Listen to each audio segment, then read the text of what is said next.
Naxalism అంతం మా పంతమని ఎప్పుడో చెప్పాడు అమిత్ షా. మొన్న కూడా స్పష్టంగా చెప్పారు. విజయవాడకు వచ్చినటువంటి సందర్భంలో కూడా చెప్పారు. శాంతి భద్రతలు కాపాడబడాలంటే గిరిజన ప్రాంతాల డెవలప్మెంట్ని ఆపేస్తుంది మావోయిస్టులు.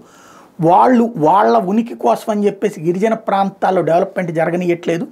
నక్సలిజాన్ని అంతం చేసి తీరతాం, దేశంలో పరోక్ష ప్రభుత్వాలను నడపడాన్ని అంగీకరించబోమని తేల్చి చెప్పారు.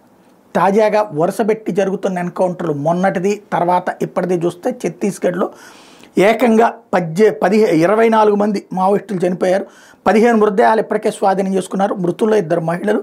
కేంద్ర కమిటీ సభ్యుడు చలపతి కూడా చనిపోయినటువంటి వాళ్ళల్లో కీలకం. ఛత్తీస్గఢ్ ఒరిస్సా సరిహద్దుల్లో భారీ ఎన్కౌంటర్ వరుసబెట్టి ఇప్పటికి ఈ ఒక్క ఏడాదిలో 300 మంది నక్సలైట్లని హతం చేశారు. ఇదివరకు ఉన్నటువంటి ప్రాంతాల నుంచి ఒకవైపున అటుపక్కన మధ్యప్రదేశ్ ఆ ఏరియాల్లో చంపేస్తున్నారని చెప్పి ఇటుపక్కకు వస్తే ఇక్కడ వేటాడుతున్నటువంటి పరిస్థితి. దండకారణ్యం అన్నట్టు ఒకప్పుడు నల్లమల అట్లాగే ఉండేది మావోయిస్టులు కంచుకోటగా, దాన్ని ఎప్పుడో క్లియర్ చేశారు.